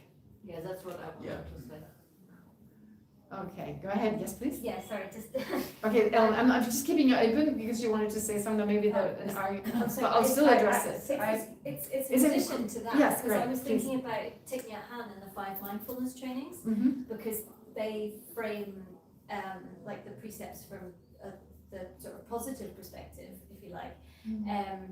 And the one for not killing is reverence for life. So the opposite in that tradition is to save and also to kind of cultivate this sense of like really deeply understanding, like, you know, what he terms interbeing, like emptiness and the preciousness of all life, and to do that in like as wide a context as possible, including like not being dogmatic and respecting beliefs. And so that's seen as the opposite of taking, is kind of having this incredible like Reverence for life. reverence. Yeah. Okay, so let me try and repeat that. You're talking about, in what context did you say that? This is Thich Nhat Hanh. Thich Nhat Hanh. So Thich Nhat Hanh talking about reverence for life, respect for life, and that would also include saving life, of course. I totally agree. I mean, the saving life, there's no question how noble that is. I totally agree. And the first thought was, yeah, saving a life. And absolutely, especially like you have already human life, of course, and if there's this precious human life, oh yeah, I couldn't agree more. But from there, I went to that next point, as in like, yeah, so the first, I totally, Alan and you are both agree, but I wanted to take it a little bit further to this other idea of actually giving life, especially human life, because there's always the possibility of, at least, of it being a precious human life. You never know, right? I mean, because one of them is having interest in transformation of your mind and the Dharma. That's one of the characteristics. And yeah, who knows whether that is given in a particular case when you give life, right? But yeah, I don't know. I really don't know. Yeah, it's hard, it's difficult. I mean, if you Yes, talk please. about opposites, yeah? If you talk about opposites, Yeah, yeah, so taking a life, you're Yes. taking something that's already existed, that's right. but giving You can only birth- take something that has already existed, yes, of course. No, you're taking something that exists. Yeah, when you take something, it has to be something that already, absolutely, yeah. Exactly. But when you give birth, Mhm. it's not like there was something before the birth. Oh yeah, there It's was a like mental brand new. continuum. Okay. There was something before the birth, there was a mental continuum. Fine, is giving There birth, was giving a birth. continuum, Is giving yes. birth at the conception, is giving birth when you bring the there's also child a into con- the world? There's always When is still a it giving continuum birth? after you kill. Oh, that's a, but sorry, just a sec, so. There's also a continuum after killing. Exactly, so birth times. I never said that it was just one or the other. But yeah, of course, there's a continuation in all cases. I agree with that. But again, simply because you take something that was there before and now you give something that wasn't there before, even, you know, I don't think that's an argument for, I don't know, I mean, for me, that's still not reason enough why one could not be virtuous. But anyway, you know, like with giving. No, it was in relation to opposites. Oh, in relation to opposites, yeah. All right, yeah. But again, I'm not saying just because something is an opposite, it's always like that. But in this case, I felt that it would make sense. But anyway, something to think about. I don't know. I'm saying I don't know. And then Rika had this question, when you talk about giving birth, are you talking about conception or are you talking about the actual process of giving birth? I suppose it's both. Because it's not like you conceive and then you change your mind. You don't want to do that before Oh, you that give actual birth. happens. Pardon? But that It happens. happens, I know. But like in giving birth, I think it includes both, like conceiving first and then of course wanting to give birth as well. I think it includes both. But again, But mostly the people are surprised that they get pregnant and they it's, most of the children are not planned and wished, they just how do you know that? How do you know that's that? a reality. I think it's statistic. Most children are not planned. Yeah, well, you see, like, I try to draw this parallel to other religions where you actually want to, of course, conceive. In other religions, you want to conceive, for instance. You want to marry and have kids, and yeah. Anyway, with that kind of motivation. Okay, but let's leave it open. It's just a debate, and I don't know. I'll try and research it further. I'll ask some of my teachers. Yes, please. Just popped into my head. So it's just not baby, just popped in my head. So the with the religions, they like I'm pretty new to Buddhism, but with other religions, they want to grow the group. You know, so they encourage them to have kids, and then the kids go into the religion, and then the population of the congregation grows. So they have other motivation to celebrate new life. Yeah, that one would not say, like you're saying that a lot of the religions have the motivation to increase their numbers. So if you just want to create more Christian babies or whatever, that would be, it's different. I mean, I wasn't talking about that because that comes out of kind of like this, attachment. There's always attachment, but it's a stronger kind of attachment, just Christian babies as against the rest of the world kind of. And I don't think that's the right kind of motivation. But wanting to give life, seeing life as precious and wanting to give it, if my child is going to be, an atheist, no problem. That kind of attitude, the ideal kind of attitude. And again, oh my God, what did I just start here? This usually doesn't come up. I was just wondering, it's like on the debate ground, you can debate anything. So that would be something I would possibly bring to a debate ground in this context. But yeah, you're absolutely right. If that's the motivation, that's not okay. But like Tibetans also, many Tibetans, they get married and they want to have kids. And so the question is just wanting, to have a child. Maybe it's just an instinct. So then it's basically not something. No, I agree with you, Geshe-ma, that this is a virtue. It's natural, it's virtue. But my question was further about attachment in these things. So maybe it is the contaminated virtue, but it is. It's contaminated, yeah. It is definitely my, contaminated. and then because it's belonging when we talk Charles Darwin theory under the attachment. This is the basic, the subtlest for the continuum from our species. Right, for the continuation of our species, yeah. Yes. And then if we want this, but we go to the path of enlightenment, then we support this, the subtlest attachment, but also as we talk here, it can be with different motivation, and it can be go different ways. Can go different directions, yes. Okay, so let's all agree basically maybe on that one. It's very specific kind of motivation, and if it's too much like just my own species, etc., I don't know how virtuous then, but just to give life. Maybe I can and I'll ask one of my teachers. I have an incredible teacher who's an amazing debate. I'll check with him. I think that's the safest. So just to find out, yeah. And again, one thing I think it's important to understand that there are certain questions you ask 5 people and you get 5 different answers. I hope it's not one of those, but I'd be curious to find out. Yeah. Okay. So any other? What about? There's questions in there. Okay.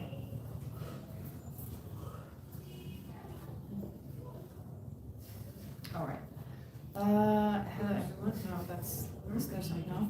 Question: what is the substantial cause of the increased capacity of the mind of an Arya Bodhisattva progressing from ground 1 to 10 during meditative equipoise and during post-meditation?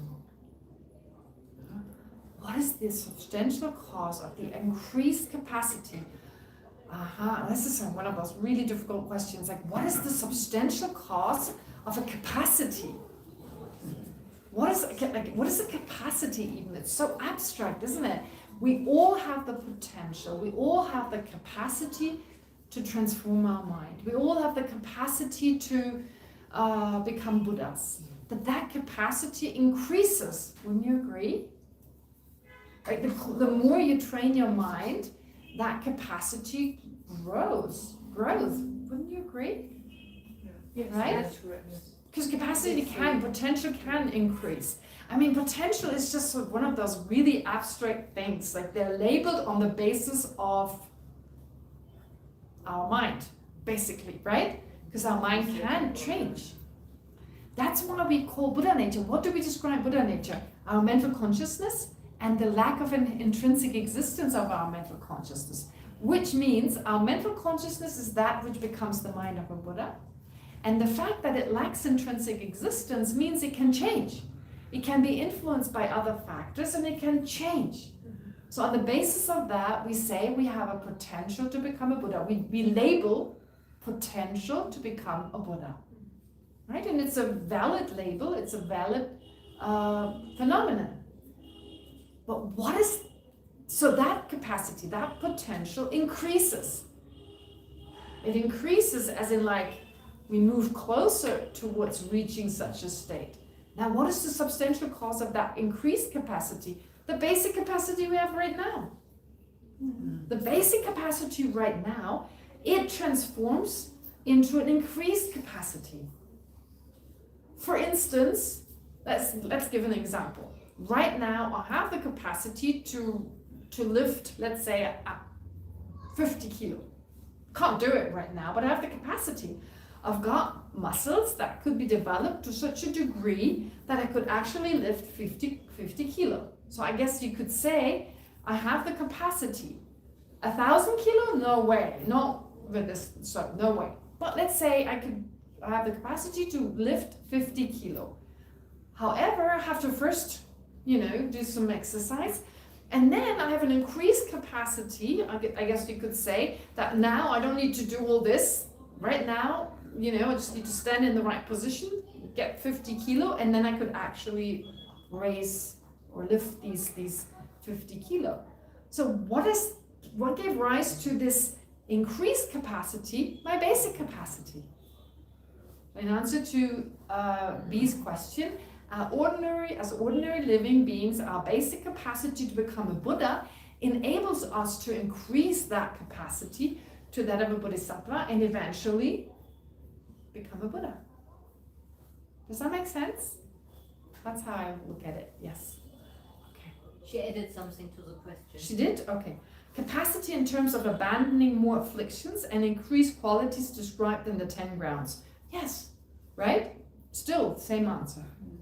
The basic capacity we have right now, without doing anything to, remove our afflictions or doing a lot less. So, yes, I would say the capacity we have now gives rise to the capacity in the future. Good questions. Any more questions? Yes, please, Tonya. Yesterday you talked about the Bodhisattva vow and the Tantric vow becoming form. Okay, but that only happened in the Bodhisattva continuum, or also the ordinary person were taking the vow? Oh, okay, the Bodhisattva continuum or the person taking the vow? Okay, we talked about vows. We talked about taking vows such as the nuns and monks vows, which are called the Pratimoksha vows or self-liberation vows.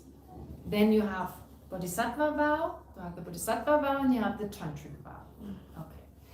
Now, in the first case, it only lasts one lifetime.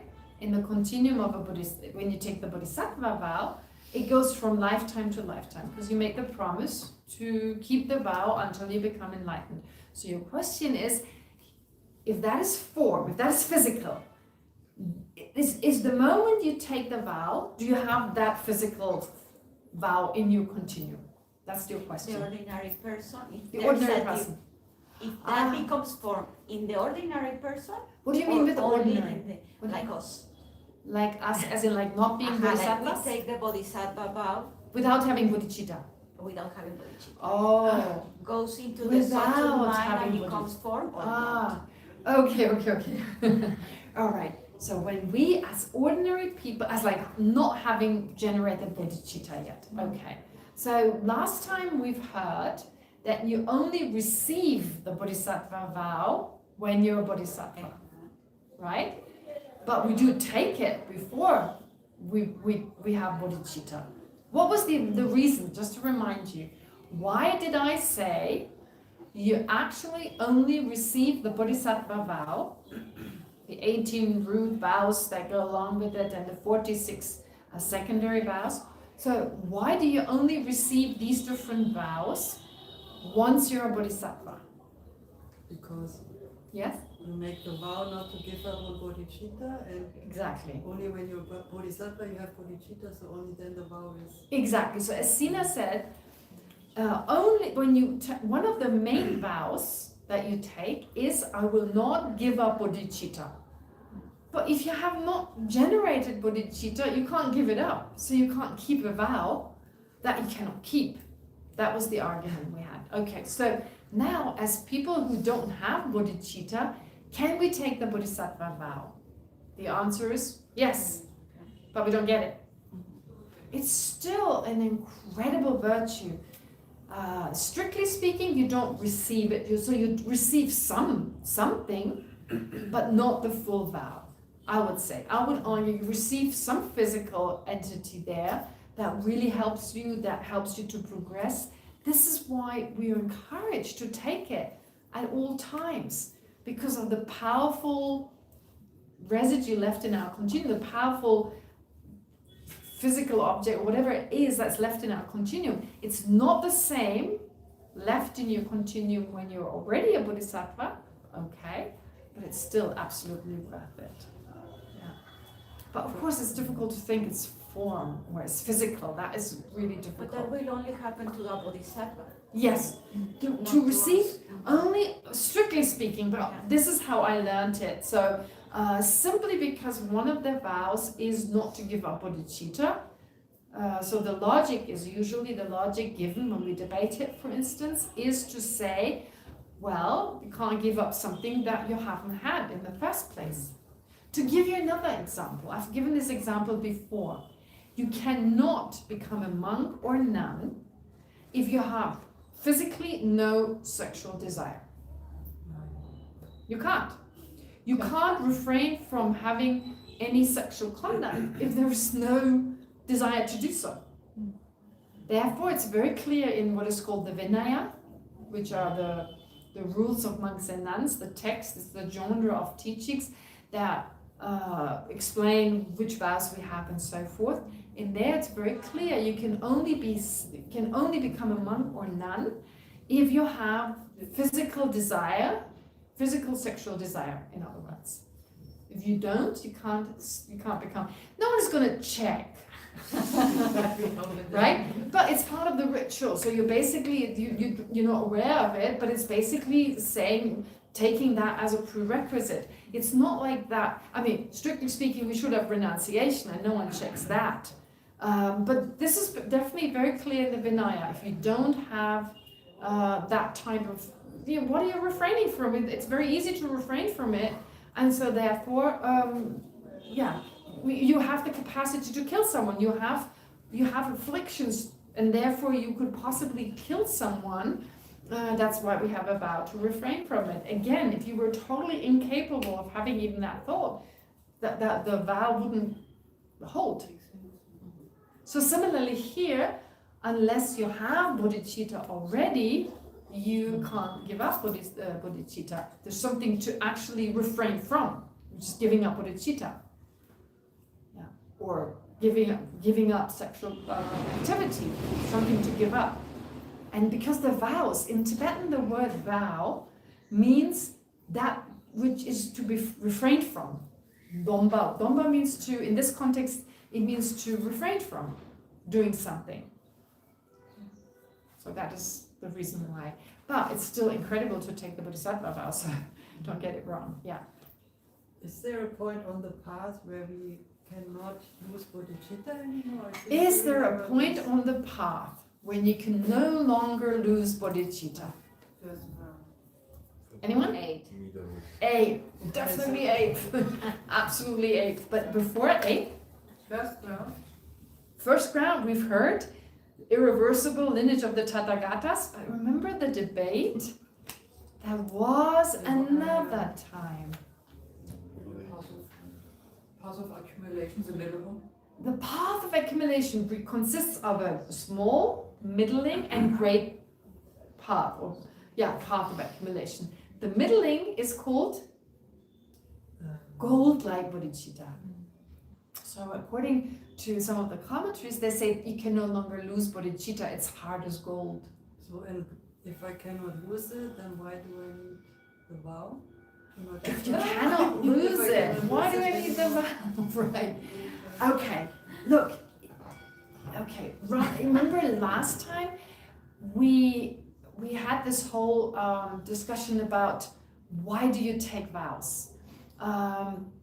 Why, if you don't want to steal, even if you don't want to steal, you don't want to kill, you still take the vow. You're certain 100% that you will not steal, right? And still you take this vow. Why would you do so? It creates more merit. You create much more merit. It's only with the intention, it's a full karmic action.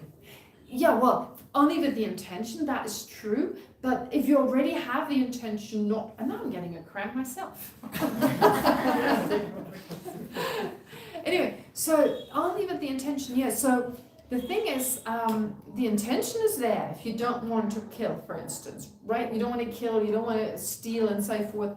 But they say that there's some force coming with the vow. It makes it even stronger. So you have your personal determination, but then you make that promise. You make that promise in front of a special being.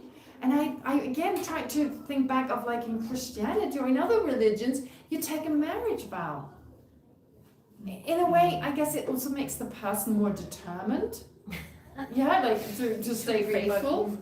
It's not really, I mean, you know, it's not that it always works, but people kind of still, it makes a difference psychologically, doesn't it? And I talked about the story of the Buddha, like when the Buddha kind of told someone, well, if you, like the butcher, remember the story of the butcher?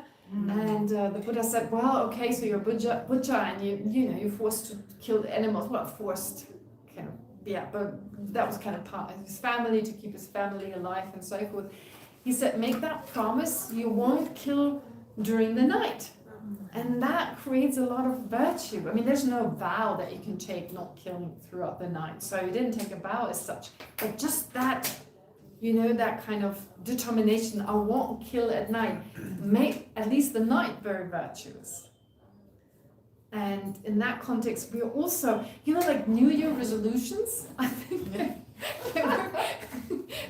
right? If there's something about it, how our mind works, if like, you know, there's a new beginning, a new year, and from now on I'm going to go jogging every day. Some people are able to see it through and others don't, but it's just the power of our own mind to utilize it, taking a particular vow, which makes me look at the, I vowed to stop at 6. All right, anyway. Okay, we're done. Okay, great. So thank you for your questions, and we'll continue next time. And I'll check on giving life. I'm curious. So thank you for that question, and yeah, I'll try and find out. But I won't ask more than one person, because if I end up getting 5. When you ask, yes, please. Maybe if there's a difference whether you are the father or the mother. Father or mother? Okay, I'll check on father and mother. All right. It's the same for both. Okay. Anyway, as always, let's take a moment to dedicate all the virtue we've accumulated here together, that it may not get lost, that it may not ripen in something irrelevant, and pray first of all, may the great masters who are still around us, who embody these teachings, like His Holiness the Dalai Lama and all the other great masters, have a long and healthy life, so that they continue to inspire us through their words and through their actions. And of course, may we be able to generate bodhicitta and the wisdom realizing emptiness to eventually attain the enlightened state of a Buddha for the benefit of every single sentient being. So with this in mind, let's recite the prayers. In the snow-encircled land, you are the source of Riteshvara, Tenzin Gyatso. Please remain in life until samsara ends. May the precious body mind, not yet born, arise and grow. May that born have no decline, but increase forevermore. May the precious view of emptiness, not yet born, arise and grow. May that born have no decline, but increase forevermore. Thank you very much.